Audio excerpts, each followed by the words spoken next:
خالد کا ذہن پیچھے ہی ہٹتا چلا گیا۔ 4 ہی سال پہلے کا واقعہ تھا۔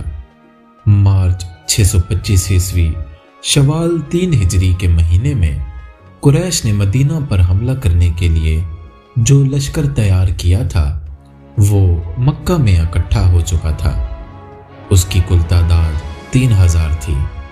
اس میں 700 افراد نے زرہ پہن رکھی تھی، گھڑ سوار 200 کے لگ بھگ تھے، اور رسد اور سامان جنگ 3000 اونٹوں پر لدا ہوا تھا۔ یہ لشکر کوچ کے لیے تیار تھا۔ خالد کو 1 روز پہلے کی بات کی طرح یاد تھا کہ اس لشکر کو دیکھ کر وہ کس قدر خوش ہوا تھا۔ انتقام کی آگ بجھانے کا وقت آ گیا تھا۔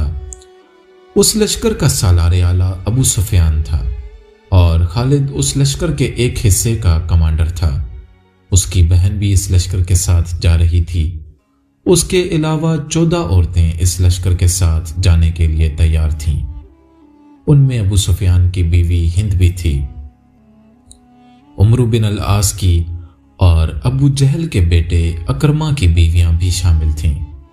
باقی سب گانے بجانے والیاں تھیں۔ سب کی آواز میں سوز تھا اور ان کے ساز دف اور ڈھولک تھے۔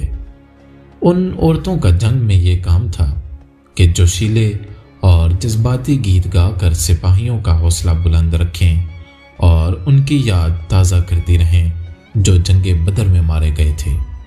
خالد کو افریقہ کا ایک حبشی یاد آیا جس کا نام وحشی بن حرب تھا۔ وہ قریش کے ایک سردار جبیر بن مطعم کا غلام تھا۔ وہ دراز قد اور سیاہ روح اور طاقتور تھا۔